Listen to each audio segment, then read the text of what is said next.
ಎಲ್ಲರಿಗೂ ನಮಸ್ಕಾರ. ಇದು ಸುದ್ದಿ ವಿಶ್ಲೇಷಣೆ. ನಾನು ಶಶಿಧರ್ ಭಟ್ಟೆ ಇದ್ದೀರದೆ ಇವತ್ತು ಕೂಡ ಹಾಜರಾಗಿದ್ದೀನಿ. ಇದು ನನ್ನ ಡಿಜಿಟಲ್ ವಾಹಿನಿ. ಇದನ್ನು ಲೈಕ್ ಮಾಡಿ, ಸಬ್ಸ್ಕ್ರೈಬ್ ಮಾಡಿ, ಬೆಲ್ ಐಕಾನನ್ನು ಪ್ರೆಸ್ ಮಾಡೋದಕ್ಕೆ ಮರಿಬೇಡಿ. ಯಾಕಂದರೆ ನನ್ನ ಪ್ರತಿಯೊಂದು ವಿಶ್ಲೇಷಣೆ ಕೂಡ ಅದರ ನೋಟಿಫಿಕೇಶನ್ ತಗೊಂಡು ಬರುತ್ತೆ, ಯಾವುದೂ ಮಿಸ್ ಮಾಡ್ಕೊಳ್ಳಲ್ಲ. ಅದರ ಜೊತೆಗೆ ನೀವು ನನ್ನ ವಿಶ್ಲೇಷಣೆಯನ್ನು ನೋಡಬೇಕು. ನಿಮಗೆ ನನ್ನ ವಿಶ್ಲೇಷಣೆ ಗೋಧಿ ಮೀಡಿಯಾದಲ್ಲಿ ಸಿಗಲ್ಲ. ನನ್ನ ವಿಶ್ಲೇಷಣೆ ಸಿಗುವುದು ನನ್ನ ಡಿಜಿಟಲ್ ವಾಹಿನಿಯಲ್ಲಿ ಮಾತ್ರ. ಸೊ ಹಾಗೇನೆ ಸಾಧ್ಯ ಆದರೆ ಸಹಾಯ ಮಾಡಿ, ನನ್ನ ಜೊತೆಗೆ ಹೆಜ್ಜೆ ಹಾಕಿ ಬನ್ನಿ, ಹೋಗೋಣ, ಸತ್ಯವನ್ನು ಹುಡ್ಕೋಣ. ಇವತ್ತಿನ ಬೆಳಗಿನಿಂದ ಒಂದೇ ಸುದ್ದಿ. ಅದು ನೂತನ ಸಂಸತ್ ಭವನ ಏನಿದೆ ಅದನ್ನು ಪ್ರಧಾನಿಯವರು ಉದ್ಘಾಟನೆ ಮಾಡಿದ್ದು. ಅವರೇ ಶಂಕುಸ್ಥಾಪನೆ ನೆರವೇರಿಸಿದ್ರು, ಅವರೇ ಪೂಜೆ ಮಾಡಿದ್ರು, ಅವರೇ ಯಜ್ಞ ಮಾಡಿದ್ರು. ಈಗ ಅವರೇ ಉದ್ಘಾಟನೆ ಮಾಡಿದ್ದಾರೆ. ಸುಮಾರು 19 ಪ್ರತಿಪಕ್ಷಗಳು ಇದನ್ನು ಬಹಿಷ್ಕರಿಸಿವೆ. ಬಹಿಷ್ಕಾರ ಒಂದು ಕಡೆ, ಬಹಿಷ್ಕಾರ ಸರಿನೋ ತಪ್ಪ ಅನ್ನೋದು ಒಂದು ಕಡೆ, ಇದು ಒಂದು ಭಾಗ. ಆದರೆ ಈ ಸಂಸತ್ ಭವನ ಏನಿದೆ, ಈ ಸಂಸತ್ ಭವನ ಏನನ್ನ ರಿಪ್ರೆಸೆಂಟ್ ಮಾಡುತ್ತೆ ಅನ್ನೋದ್ರ ಬಗ್ಗೆ ಕೂಡ ನಾವು ಆಲೋಚನೆ ಮಾಡಬೇಕಾಗಿದೆ. ಸೊ ಈ ಸಂಸತ್ ಭವನ ಉದ್ಘಾಟನೆ ಆಗಿದೆ, ಸಾವಿರಾರು ಕೋಟಿ ರೂಪಾಯಿ ಅದಕ್ಕೆ ವೆಚ್ಚ ಆಗಿದೆ, ಎಲ್ಲ ಆಗಿದೆ. ಮಾಧ್ಯಮಗಳು ಬೆಳಗಿನಿಂದ ಕೂಡ ಈ ಉದ್ಘಾಟನಾ ಕಾರ್ಯಕ್ರಮದ ವರದಿ ಮಾಡ್ತಾ ಇವೆ. ಪ್ರಧಾನಿ ಅವರು ಹೊಸ ಸಂಸತ್ ಭವನಕ್ಕೆ ಸಾಷ್ಟಾಂಗ ನಮಸ್ಕಾರ ಮಾಡಿದ್ದು, ಬಹುತೇಕ ಸಾಧು ಸಂತರು ಬಂದು ಆಶೀರ್ವಾದ ಮಾಡಿದ್ದು, ತಲೆ ಮೇಲೆ ಹೂ ಹಾಕಿದ್ದು, ಪ್ರೋಕ್ಷಣ್ಯ ಮಾಡಿದ್ದು. ಹಾಗೆಯೇ ಬೇರೆ ಬೇರೆ ಧರ್ಮದವರು ಬಂದು ಅಲ್ಲಿ ತಮ್ಮ ಧಾರ್ಮಿಕ ಗ್ರಂಥ ಭಾಗಗಳನ್ನು ಪಠಣ ಮಾಡಿದ್ದು. ಅದರ ಜೊತೆಗೆ ಇದೊಂದು ವಿನೂತನವಾದ ಸಂಸತ್ ಭವನ. ಸ್ವಾತಂತ್ರ್ಯ ಬಂದ ಮೇಲೆ ಇಂತಹ ಸಾಧನೆಯೇ ಜಗತ್ತಿನಲ್ಲಿ ಆಗಿರಲಿಲ್ಲ. ಅದು ಮೋದಿಯವರೊಬ್ಬರೇ ಮಾಡಿದ್ದಾರೆ ಇಂತಹ ಸಾಧನೆ ಅನ್ನುವ ಮಾತುಗಳು. Okay, fine. ಈಗ ಈ ದೇಶದಲ್ಲಿ ಏನಿದೆ ಎಲ್ಲ ಕಾರ್ಯಕ್ರಮಗಳನ್ನು ಕೂಡ ಮೋದಿಯವರೇ ಶಂಕುಸ್ಥಾಪನೆ ನೆರವೇರಿಸ್ತಾರೆ, ಅವರೇ ಉದ್ಘಾಟನೆ ಮಾಡ್ತಾರೆ. ಬೇರೆಯವರಿಗೆ ಅವಕಾಶ ಇಲ್ಲ. ನಾನು ಹೇಳ್ತಾ ಇದ್ದೆ, ವಂದೇ ಭಾರತ್ ಏನಿದೆ, ರೈಲು ಏನಿದೆ, ಎಕ್ಸ್ಪ್ರೆಸ್ ರೈಲು, ಅದರ ಇದುವರೆಗೆ 17 ವಂದೇ ಭಾರತ್ ಉದ್ಘಾಟನೆಗೆ 16 ಪ್ರಧಾನಿಯವರೇ ಅದನ್ನು ಉದ್ಘಾಟನೆ ಮಾಡಿದ್ದಾರೆ. ಹಾಗೆ ಹಲವೆಡೆ ಶಾಲೆಗಳಿಗೆ ಹೊಸ ಬಣ್ಣ ಬಳಿದ್ರು 10ನೇ ಪ್ರಧಾನಿಗಳು ಉದ್ಘಾಟನೆ ಮಾಡಿದ್ದಾರೆ. ಯಾವುದೋ ಶಾಲಾ ಕೊಠಡಿಗಳನ್ನ ಉದ್ಘಾಟನೆ ಮಾಡಿದ್ದಾರೆ. ಇದು ಸಚಿವ ಸಂಪುಟದಲ್ಲಿ ಬೇರೆ ಇದಾರೋ ಇಲ್ವೋ ಜನ ಅನ್ನುವ ಸ್ಥಿತಿಗೆ ತಂದು ನಿಲ್ಲಿಸಲಾಗಿದೆ. ಎಲ್ಲದಕ್ಕೂ ಪ್ರಧಾನಿಯವರೇ ಮಾಡ್ತಾ ಇದ್ದಾರೆ. ದೇಶ ಅಂದರೆ ಪ್ರಧಾನಿ ನರೇಂದ್ರ ಮೋದಿ ಅನ್ನುವಂತಾಗಿದೆ. BJP ಅಂದರೆ ಪ್ರಧಾನಿ ನರೇಂದ್ರ ಮೋದಿ. ಸಚಿವ ಸಂಪುಟದಲ್ಲಿ ಯಾರ್ಯಾರು ಇದಾರೋ ಇಲ್ವೋ ಗೊತ್ತಿಲ್ಲ, ಅವ್ರಿಗೆ ಕೆಲಸ ಇಲ್ಲ. ಸೊ ರೈಲ್ವೆ ಸಚಿವರಿಗೆ ರೈಲ್ವೆ ಉದ್ಘಾಟನೆ ಮಾಡೋ ಕೆಲಸ ಇಲ್ಲ. ಶಿಕ್ಷಣ ಸಚಿವರು ಇನ್ಯಾರೋ ಇದ್ದಾರೆ, ಅವರಿಗೆ ಕಟ್ಟಡ ಉದ್ಘಾಟನೆ ಮಾಡಿ ಎಲ್ಲವೂ ಮೋದಿಯವರೇ ಮಾಡ್ತಾರೆ. ಮಾಡಲಿ ಬಿಡಿ ಪಾರ್ಟಿದು, ಆದರೆ ಅದು ಪ್ರಶ್ನೆ ಅಲ್ಲ. ಈಗ ಸಂಸತ್ ಭವನದಲ್ಲಿ ಸ್ಪೀಕರ್ ಅವರ ಪಕ್ಕದಲ್ಲಿ ಇಟ್ಟ ರಾಜದಂಡ, ಇವತ್ತು ಮೋದಿಯವರು ಆ ರಾಜದಂಡವನ್ನು ತೆಗೆದುಕೊಂಡು ಬಂದು ಅವರೇನೆ ಆ ರಾಜದಂಡವನ್ನು ಇಟ್ಟರು. ನಮ್ಮ ಪರಂಪರೆಯಲ್ಲಿ ರಾಜದಂಡ ಏನನ್ನ ಪ್ರತಿನಿಧಿಸುತ್ತೆ, ಇದು ನನಗೆ ಬಹಳ ಮುಖ್ಯವಾದದ್ದು. ಯಾಕೆಂದರೆ ರಾಜದಂಡ ಒಂದು ಮನಸ್ಥಿತಿಯನ್ನ ರಿಪ್ರೆಸೆಂಟ್ ಮಾಡುತ್ತೆ. ರಾಜದಂಡ ಅನ್ನುವುದು ಪ್ರಜಾಪ್ರಭುತ್ವದ ಲಕ್ಷಣನೋ ಅಥವಾ ರಾಜದಂಡ ರಾಜಸತ್ತೆಯ ಲಕ್ಷಣವೋ, ನೀವು ಯೋಚನೆ ಮಾಡಿ. ನಾವು ರಾಜಸತ್ತೆಯನ್ನು ಕಳೆದುಕೊಂಡು ಯಾವುದೋ ಕಾಲ ಆಯಿತು. ಬ್ರಿಟಿಷರು ಬಂದ ಮೇಲೆ ಬ್ರಿಟಿಷರ ದಾಸ್ಯದಿಂದ ನಾವು ಹೊರಗಡೆ ಬಂದಿದ್ದೀವಿ ಅಲ್ವಾ. ಬಂದುಬಿಟ್ಟು ಜನತಂತ್ರ ಏನಿದೆ, ಜನತಂತ್ರ ಈ ದೇಶದಲ್ಲಿ ಪ್ರತಿಷ್ಠಾಪನೆ ಕೊಡ್ತು.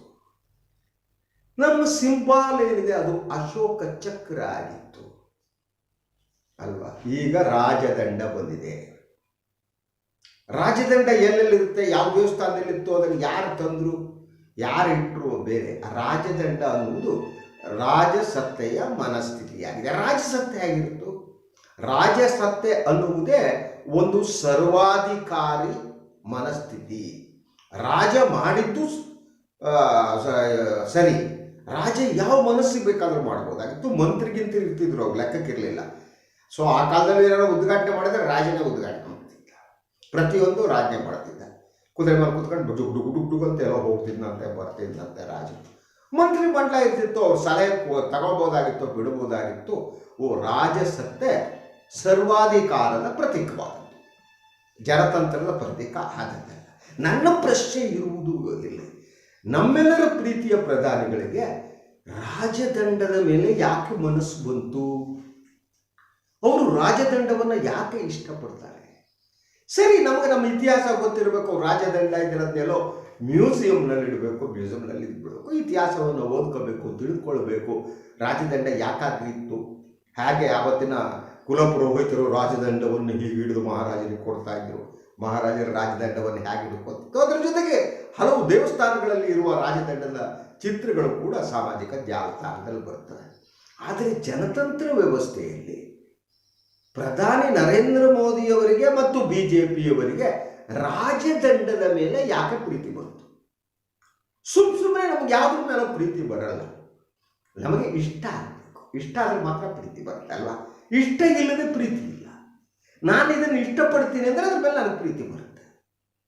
ಜನತಂತ್ರ ವ್ಯವಸ್ಥೆಯಲ್ಲಿ ನಮಗೆ ಇಷ್ಟ ಆಗುವುದು ಯಾವುದು? ಭಾರತದ ಸಂವಿಧಾನ, ವಿಶ್ವದಲ್ಲೇ ಅತ್ಯುತ್ತಮವಾದ ಸಂವಿಧಾನ. ನಮಗೆ ಸಂವಿಧಾನ ಅಂದರೆ ಇಷ್ಟ. ಹಾಗೆಯೇ ನಾವು ಸ್ವಾತಂತ್ರ್ಯ ಹೋರಾಟ ಮಾಡಿ ನಾವು ಸ್ವಾತಂತ್ರ್ಯವನ್ನು ಗಳಿಸಿದ ಮೇಲೆ ನಾವು ಈ ರಾಷ್ಟ್ರೀಯ ಲಾಂಛನಗಳನ್ನು ಏನು ಸ್ವೀಕರಿಸ್ತೀವಲ್ಲ, ಅದರ ಮೇಲೆ ಎಲ್ಲ ನಮ್ಮ ಪ್ರೀತಿ ಇರಬೇಕು. ಅಶೋಕ ಪ್ರತಿದಿನ ನಮ್ಮನ್ನು ಕಾಡ್ತಾ ಇರಬೇಕು. ಕಳಿಂಗ ಯುದ್ಧದ ನಂತರ ಸಾವಿರಾರು ಜನ ತೀರಿದ ಮೇಲೆ ಅಶೋಕ ಹೇಗೆ ಬೌದ್ಧ ಧರ್ಮವನ್ನು ಸ್ವೀಕರಿಸಿದ, ಶಾಂತಿಯ ಪ್ರತಿಷ್ಠಾಪನೆ ಮಾಡಿದ, ಅವನು ಹೇಗೆ ಹಿಂಸಾ ವಿರೋಧಿಯಾಗಿದ್ದ. ಸೊ ಅಶೋಕನ ಯಾವ ಯಾವ ಲಾಂಛನಗಳಿವೆ ಅವು ಹಿಂಸಾ ವಿರೋಧಿಯಾಗಿವೆ. ಅಂದರೆ ಅಶೋಕನ ಲಾಂಛನವನ್ನು ಒಂದು ಕಡೆ ಇಡಿ, ರಾಜದಂಡವನ್ನ ಇನ್ನೊಂದು ಕಡೆ ಇಡಿ.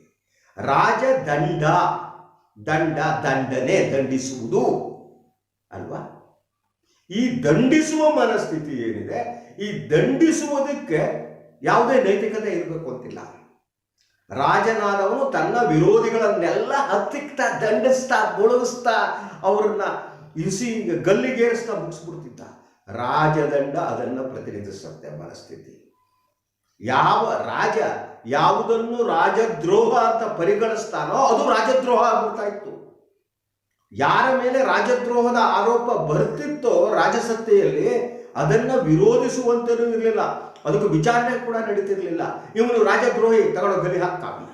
ಈ ರಾಜದ್ರೋಹಿ ಕೋಟೆಯ ಹೊರಗೆ ತಗೊಂಡು ನಿಲ್ಲಿಸು, ಹೊಡಿ, ಗುಡ್ಡು, ಕಚ್ಚ ಕಚ್ಚ ಕಚ್ಚ. ಅದು ರಾಜದಂಡ ಅಂತ ಮನಸ್ಥಿತಿಯನ್ನು ರಿಪ್ರೆಸೆಂಟ್ ಮಾಡುತ್ತೆ. ಹಾಗಿದ್ರೆ ಇವತ್ತಿನ BJP ಪ್ರಭುತ್ವಕ್ಕೆ ಪ್ರಧಾನಿಯವರಿಗೆ ರಾಜದಂಡ ಯಾಕೆ ಇಷ್ಟ ಆಗುತ್ತೆ? ರಾಜಾಡಳಿತ ಏನಿದೆ, ರಾಜಸತ್ತೆ ಆಡಳಿತ ಏನಿದೆ, ಅದು ಅವ್ರಿಗೆ ಇಷ್ಟ ಆಗುತ್ತಾ? ಪ್ರಶ್ನೆಗಳನ್ನು ಕೇಳಿಕೊಳ್ಳೋಣ. ಕೆಲವು ಪ್ರಶ್ನೆಗಳಿಗೆ ಉತ್ತರ ಇರ್ತವೆ, ಕೆಲವು ಪ್ರಶ್ನೆಗಳಿಗೆ ಉತ್ತರ ಇರಲ್ಲ. ಕೆಲವು ಪ್ರಶ್ನೆಗಳಿಗೆ ಗೊತ್ತಿರುವ ಉತ್ತರವನ್ನು ನಾವು ಹೇಳುವ ಹಾಗೆ ಇರಲ್ಲ. ಒಂದೊಮ್ಮೆ ಗೊತ್ತಿರುವ ಪ್ರಶ್ನೆಗಳಿಗೆ ನಾವು ಉತ್ತರ ಕೊಟ್ಟರೆ ನಾವೇ ರಾಜದ್ರೋಹಿ ಆಗ್ಬೋದು, ಪ್ರಭುತ್ವ ದ್ರೋಹಿ ಆಗ್ಬೋದು, ದೇಶದ್ರೋಹಿ ಆಗ್ಬೋದು. ಮಾತನಾಡುವುದು ಕಷ್ಟ ಇಂಥ ವ್ಯವಸ್ಥೆ. ಆದರೆ ಪ್ರಶ್ನೆಗಳನ್ನು ಕೇಳುವುದು ಕಷ್ಟ ಅಲ್ಲ. ಯಾಕೆ ಪ್ರಧಾನಿಯವರಿಗೆ ರಾಜದಂಡ ಇಷ್ಟ ಆಗುತ್ತೆ? ರಾಜತ್ವ ಅವರಿಗೆ ಇಷ್ಟ ಆಗುತ್ತಾ? ಅವರು ತಾವು ಈ ದೇಶದ ಮಹಾರಾಜರು, ಸಾಮ್ರಾಟರು ಅಂದ್ಕೊಂಡಿದ್ದಾರ? ಅಶೋಕನನ್ನ ಮೀರಿಸಿದ ಸಾಮ್ರಾಟ ನಾನು ಅನ್ನುವ ಭ್ರಮೆ ಇದೆಯಾ? ಬಹಳ ಜನ ರಾಜಕಾರಣಿಗಳಿಂದ ಭ್ರಮೆ ಇರ್ತದೆ. ಸೊ ನಮ್ಮನೆ ಜನಾರ್ದನ್ ರೆಡ್ಡಿ ಅವರು ಯಾರೋ ಹೇಳ್ಬಿಟ್ಟಿದ್ರಂತೆ, ಜ್ಯೋತಿಷಿಯೊಬ್ಬರು, ನೀವು ಕೃಷ್ಣದೇವರಾಯನ ಅಪರಾವತಾರ, ಅವರ ಮುಂದಿನ ಜನ್ಮ ಅಂತ. ಜನಾರ್ದನ್ ರೆಡ್ಡಿ ಅವರಿಗೆ ಜೀವನವೇ ಪಾವನ ಆಗೋಯ್ತು ಅನ್ಸೋಯ್ತು. ಮನೆಯನ್ನೆಲ್ಲ ಹೋಗ್ಬಿಟ್ಟು ಕೃಷ್ಣದೇವರಾಯನ ಅರಮನೆ ಟೈಪ್ ಮಾಡಿಬಿಟ್ರು. ಅಲ್ಲಿ ಹೋಗ್ಬಿಟ್ಟು ಒಂದು ಸಿಂಹಾಸನ ಮಾಡಿಸ್ಬಿಟ್ಟು ಕೃಷ್ಣದೇವರಾಯ ಟೈಪ್, ನಾನೇ ಕೃಷ್ಣದೇವರಾಯ, ನಾನೇ ಕೃಷ್ಣದೇವರಾಯ ಅಂತ ಹೇಳ್ಕೊಂಡು ಹೋಗಿದ್ರು. ರಾಜಕಾರಣಿಗಳು ಇಂಥದ್ದೆಲ್ಲ ಇರ್ತವೆ. ಅವರಿಗೆ ಸಲಹೆ ಕೊಡೋದಕ್ಕೆ ಮೂರ್ಖ ಜ್ಯೋತಿಷಿಗಳಿರ್ತಾರೆ.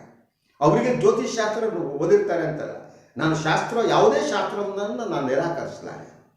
ಆದರೆ ಈ ಮಧ್ಯವರ್ತಿಗಳಿರ್ತಾರಲ್ಲ, ಈ ಮಧ್ಯವರ್ತಿಗಳು ಬಹುಪರ ಕೆಲವರು ಬಟ್ಟಂಗಿಗಳು. ರಾಜಸತ್ತೆಯಲ್ಲಿ ಬಟ್ಟಂಗಿಗಳದ್ದು ಆಡಳಿತ ಗೊತ್ತಲ್ಲ ನಿಮಗೆ. ಮಾನು ಅವರೇ ಕೂತ್ಕೊಬಿಟ್ಟು ರಾಜಾದಿರಾಜ, ರಾಜ ಮಾರ್ತಾಂಡನ ಮಗ, ಮಾರ್ತಾಂಡನೋ ರಾಜನೋ ಗೊತ್ತಿಲ್ಲ.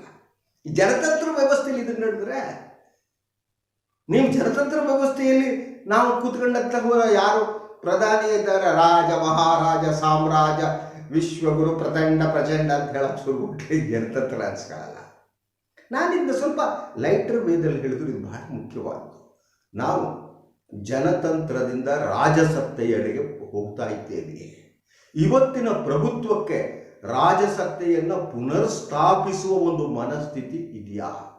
ಆ ಮನಸ್ಥಿತಿ ಇಲ್ಲಿ ಕಾಣ್ತಾ ಇದೆಯಾ? ಸಂಸತ್ತು ಅನ್ನುವುದು ಅದು ಪ್ರಜಾತಂತ್ರದ ದೇಗುಲ. ಪ್ರಜಾತಂತ್ರದ ದೇಗುಲವನ್ನು ರಾಜಸತ್ತೆಯ ದೇಗುಲವನ್ನಾಗಿ ನೀವು ಯಾಕೆ ಮಾಡ್ತೀರಿ? ಪ್ರಜಾತಂತ್ರದ ದೇಗುಲದಲ್ಲಿ ಪ್ರಜಾತಂತ್ರ ಮೌಲ್ಯಗಳನ್ನು ವಿರೋಧಿಸುವಂಥ ಒಂದು ರಾಜದಂಡವನ್ನು ತಂದು ಯಾಕೆ ಇಡ್ತೀರಿ? ಇದು ಪ್ರಶ್ನೆಗಳು. ಈ ಪ್ರಶ್ನೆಗಳನ್ನು ಇವತ್ತಿನ ದಿನ ನಾವೆಲ್ಲ ಕೇಳ್ಕೋಬೇಕು, ನೀವು ಕೇಳ್ಕೋಬೇಕು. ಆದರೆ ಸಾಮಾನ್ಯ ಜನ, ನೀವು ಬಹಳಷ್ಟು ಜನ ಒಂದು ಭ್ರಮೆಯಲ್ಲಿದ್ದೀರಿ, ಒಂದು ಅಫೀಮಿನಲ್ಲಿದ್ದೀರಿ. ನಿಮಗೆ ಅಫೀಮನ್ನು ಕುಡಿಸಲಾಗಿದೆ, ದೇಶಭಕ್ತಿಯ ಅಫೀಮು. ದೇಶ ಮತ್ತು ವ್ಯಕ್ತಿಗಳು ಬೇರೆಯಲ್ಲ ಅನ್ನುವ ಸ್ಥಿತಿ. BJPಯ ಒಳಗಿನ ಪ್ರಜಾತಂತ್ರ ಇವತ್ತು ನಾಶ ಆಗಿದೆ. ಸೊ ನೀವು ವಾಜಪೇಯಿ ಇರುವವರೆಗೆ BJPಯ ಒಳಗೆ ಜನತಂತ್ರ ಇತ್ತು, ಅದು ನಾಶ ಆಗಿದೆ. ಈಗ ದೇಶದ ಜನತಂತ್ರ ಏನಿದೆಯಲ್ಲ ಅದು ಪ್ರಜಾಸತ್ತೆಯಿಂದ ರಾಜಸತ್ತೆಯತ್ತ ಹಿಮ್ಮುಖವಾಗಿ ಚಲಿಸ್ತಾ ಇದೆಯಾ? ಎಲ್ಲರೂ ಯೋಚನೆ ಮಾಡಿ, ನಿಮಗೆ ಯಾವುದು ಉತ್ತರ ಸಿಗುತ್ತೆ ತೆಗೆದುಕೊಳ್ಳಿ. ಇದು ಇವತ್ತಿನ ಸುದ್ದಿ ವಿಶೇಷ. ಇನ್ನೊಂದು ವಿಚಾರದೊಂದಿಗೆ ಮತ್ತೆ ಬರ್ತೀನಿ, ಮತ್ತೆ ಮಾತಾಡ್ತೀನಿ. ನಾನು ಎತ್ತಿರುವ ಪ್ರಶ್ನೆಗಳನ್ನು ನಿಮ್ಮ ತಲೆಯ ಒಳಗೆ ಬಿಟ್ಕೊಳ್ಳಿ. ನಿಮ್ಮ ತಲೆಯೊಳಗೆ ಗೊಬ್ಬರ ಇದ್ದರೆ ನಿಮ್ಮ ಹಣೆ ಬರ ನಾನೇನು ಮಾಡಲಾರ. ತಲೆಯೊಳಗೆ ಗೊಬ್ಬರ ಇರುವವರು ಬಾಯಲ್ಲಿ ಏನಿದೆ ವಲಸೆ ಬರುತ್ತೆ. ಯಾಕಂದರೆ ಆ ಗೊಬ್ಬರ ತಲೆಯಲ್ಲಿದೆಯಾ, ಅದು ಬಾಯಿ ಮೂಲಕ ವಾಸನೆ ಮಾಡ್ತಿರುತ್ತೆ. ಈಗಲೂ ಬರ್ತಾರೆ, ನನಗೆ ಗೊತ್ತು. ಈ ವಿಡಿಯೋ ಮುಗಿದ ತಕ್ಷಣ ಭಾಳಷ್ಟು ಈ ಗೊಬ್ಬರದ ಜನ ತಲೆಯಲ್ಲಿ ಗೊಬ್ಬರ ತುಂಬಿಕೊಂಡ ಭಕ್ತರು ಬರ್ತಾರೆ. ಎಷ್ಟು ಬಾದರ್ಡ್, ಐ ಡೋಂಟ್ ಕೇರ್. ಏನಿವೆ, ಇವತ್ತು ದಿವಸ ಎಲ್ಲರೂ ಒಳ್ಳೆಯದಾಗಲಿ. ನನ್ನ ವಾಹಿನಿಯನ್ನು ಲೈಕ್ ಮಾಡಿ, ಸಬ್ಸ್ಕ್ರೈಬ್ ಮಾಡಿ, ಹಾಗೆ ಸಹಾಯ ಮಾಡಿ. ನನ್ನ ಜೊತೆಗೆ ಮುನ್ನಡೆಯಿರಿ. ನನಗೆ ನಿಮ್ಮ ಪ್ರೀತಿ ಸಹಾಯವಿಸಿ ರಕ್ಷೆ. ಎಲ್ಲರಿಗೂ ನಮಸ್ಕಾರ.